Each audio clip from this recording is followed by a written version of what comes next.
Mugamba ntaba mikwano mwasuze mutya kansubire buli omu yasuze bulungi bannaye nga bitalo kyensooka nakyo nga kitalo eky'omwana amanyiddwa nga Shirley Mawanda.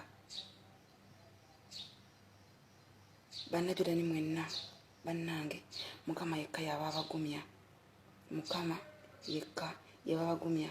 Mpozi omwoyo gw'omugenzi Mukama ag'omuze mirembe amusonyiwe buli kimu ekyamusobako.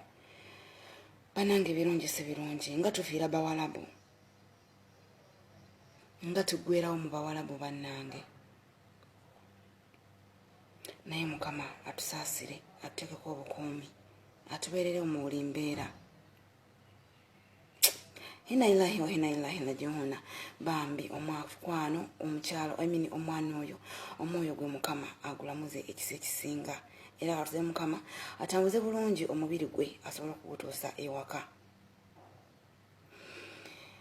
Badiya olunaku lwa yesterday nabuze nange byadde byankutte byantudde mu lwange, naye nebaza Mukama nti atulesiti kati ndabika nga nkomyewooko.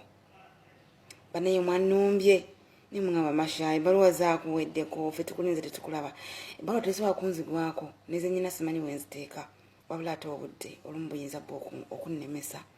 Naye nga sinabagenda mu baluwa era ngenda kola vidiyo bbiri. Eno ngenda kubako kye mbasaba. Abantu bangi abadde bajjako mu kabokisi nga muŋŋamba era ng'olwaleero wenjogerera nyina message z'abantu 24 nga munsaba mungamba masha vidiyo za bbaluwa zo tukusaba ostere mu inbox kubanga mu group olumu tetukufuna, olumu tuzinoonya ne zitubula n'ebirala ebiringa nga bwe bityo. Abalamba mwagala ozitwala mu groups ez'enjawulo muziteeseeko naye nga temusobola zidownloadinga oba zijja kuzisharinga kuzijja ku Facebook okuzitwala ku WhatsApp. Ekyo nno nange simanyi era wabeerayo omuntu akimanyi oyinza okikola okujja vidiyo ku Facebook n'otwala ku WhatsApp ogenda tuyambako otulagirireko kuba nange kennyini ayogera banange sikimanyi ebifaananyi nsobola obbijjayo naye vidiyo yannema. Simanyi oba olina kuba na app weebaayo app kyeyo ngitulagirireko.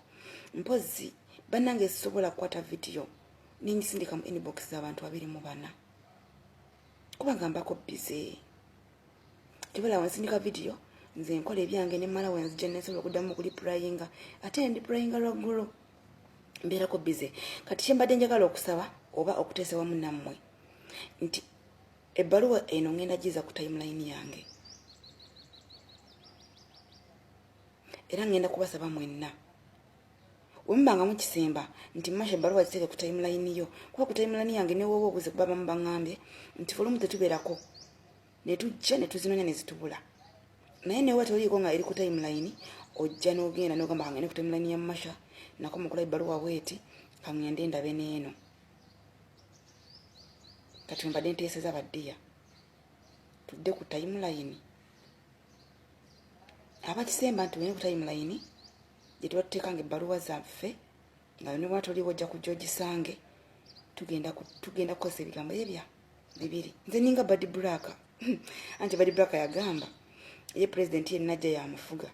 Kati nange ewanabeera comment ennyingi nze ngenda ogenda kibula kisazeewo nga nze neŋŋamba kanzije nkibabuuze. Bwe muba mugamba tudde ku timeline ng'omuntu asobola okusangayo vidiyo wonna wajagalidde mugenda kukutuusa tugenda gamba wigo oba tugende. Abagamba nedda tusigale mu group mugenda kuŋŋamba wiste oba tusigale.